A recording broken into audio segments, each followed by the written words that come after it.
industry on the web, efoodsdirect.com/Alex. While the unions are big businessmen, and they're going out like a dinosaur.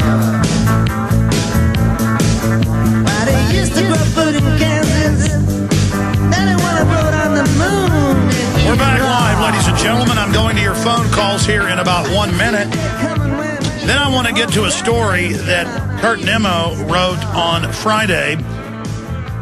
Ocean Energy Institute founder says new hurricane will require Gulf evacuation. This was said on MSNBC and in a Bloomberg article. We have another Council on Foreign Relations member, of course, a few weeks ago in the Washington Post saying this thing is, quote, 80 times worse than we had previously thought. There will be Gulf evacuations when the hurricanes kick up, and we're now entering that season, and blow those hundreds of millions of gallons of oil and methane gas that's being released from the oil, the natural gas, into Texas, Louisiana, Mississippi, Alabama, Florida, all the way up into Oklahoma and Nebraska and other states. Look, I don't know if this is true. For 2 months, people have been hyping the end of the world and that there's going to be evacuations in the entire South, you know, going in 500 miles with really no evidence of that. Though we do know the government is making preparations in coastal towns for evacuations, and we know that during Katrina, they used the hurricane as an excuse to come in and confiscate guns and engage in a psychological warfare laboratory.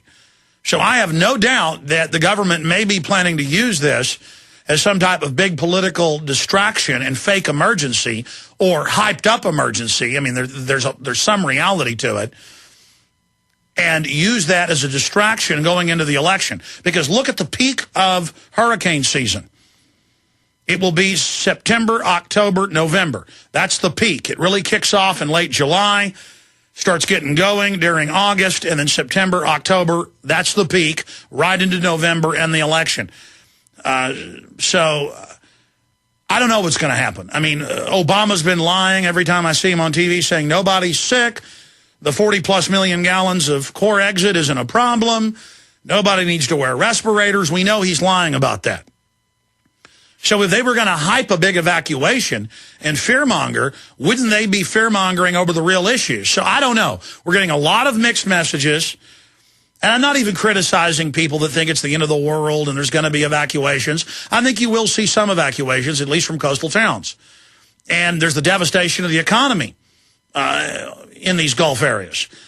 But I've seen maps online with no scientific evidence, with bad grammar, you know, with a black line saying get ready to evacuate and a red line below it going from Texas through Georgia, everything south of it, Florida, Louisiana, Mississippi, Alabama, saying, you know, get out of there, run for the hills.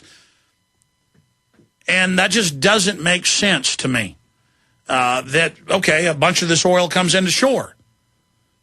And you've got to evacuate some of the towns. The issue is, will the feds be in there confiscating guns again? I mean, are the feds going to come out and say, evacuate 200 miles inland? If that happens, there's nowhere to put these tens of millions of people.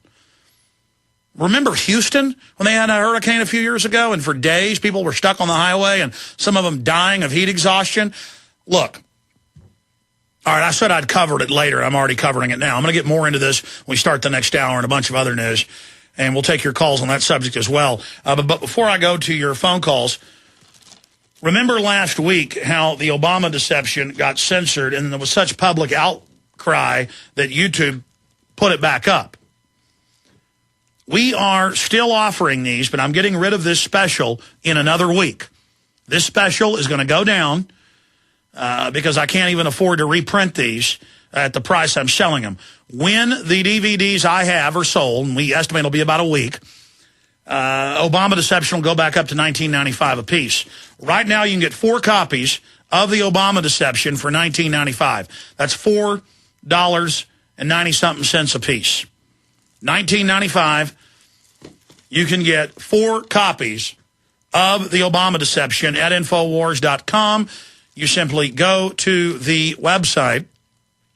You click on any one of the two shopping carts we've got. We've got the new store and the old store, the new InfoWars store. Then, of course, we've got the Yahoo store.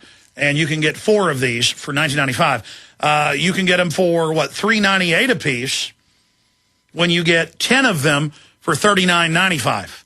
10 of these for $39.95. And let me tell you, people are more apt to watch it when it's a high-quality, shrink-wrapped, beautiful color cover that has a full description on the back of this important film. So these are great to give people, great to inform others. And, of course, you can also get part 2 of the Obama Deception, Fall of the Republic, the presidency of Barack Obama, that covers the globalists, the banks, what their endgame is. Very important documentaries and are the most effective and powerful I've ever released. All available at Infowars.com or by calling toll-free 888-253-3139, 888-253-3139. And as I always say, now is the time to get the word out. Now people are ready. You tried to talk to somebody 10 years ago, they laughed at you as a kook. They're waking up now because so many patriots told them how the world really works years ago. And now they're really ready to have their awakening turbocharged. You can also write to us, and if it comes in the mail anytime the next 2 weeks, we'll honor the 4 copies for $19.95. You don't have to worry of the specials ending in a week. As long as it's postmarked in the next week, you can also take advantage of all these specials and combos that we've got. We're going to be changing a lot of the specials in a week. So if you want to take advantage of this, do it today. The P.O. Box is P.O. Box 19549. That's P.O. Box 19549, Austin, Texas 78760. Or again, Infowars.com. And I want to thank all of you over the years who had PrisonPlanet.tv memberships. I want to thank all of you that do buy the books, the videos, the materials, because your purchase has also made everything we've done here possible. So it's all a team effort, and God bless you. I want to thank you from the bottom of my heart for making this historical operation we're running possible. You are the key, and I want to thank you again. Okay, let's go ahead and go to your phone calls. Let's talk to Peter in Washington. Peter, you're on the air.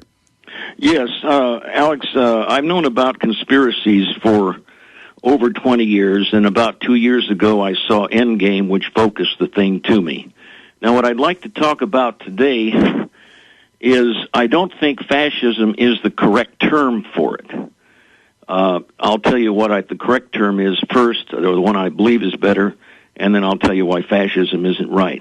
I think it's best described as homicidal plutocracy. Well, homicidal speaks for itself, and plutocracy comes from the word Pluto was the pagan god of both wealth and death.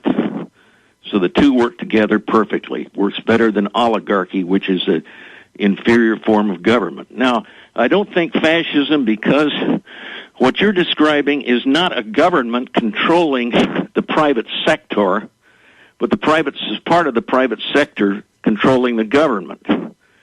And you look at fascism, you had an incorporation of all elements of society into various unions.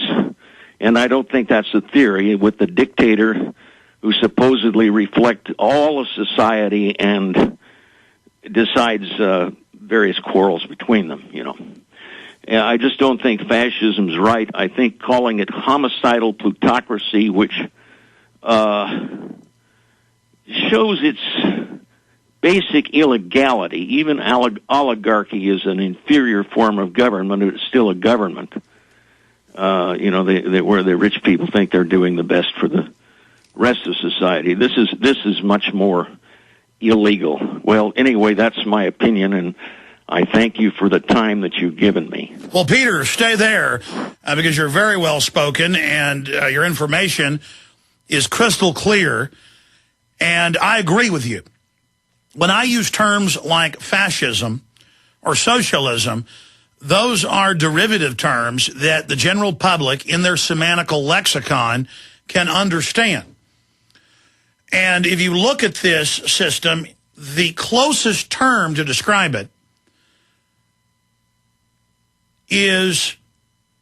that's in popular use would be fascism, because the public sold that this is socialism. Well, they socialize our wealth for social engineering to control us, but it is a process of consolidation of power in the hands of the mega rich, the ultra elite, who are predatory against everyone else. It is a clique. It is a mafia, a corporate mafia that's taken control of every major nation on earth, but a handful, those nations that aren't under their control, and because governments are generally corrupt, those rogue nations are generally bad as well and have their own problems. They're just not as sophisticated and imperial, so they're not the threat. Libya, Iran, you can list a few others there, North Korea. But I do agree, homicidal plutocracy is a good term. But I would call it a scientific dictatorship because that's how the controllers describe themselves. So it is a mafia of royalty, of robber barons, who in the last 150 years said, we want to understand controlling the individual, not just nations, and how to dumb people down. And the Germans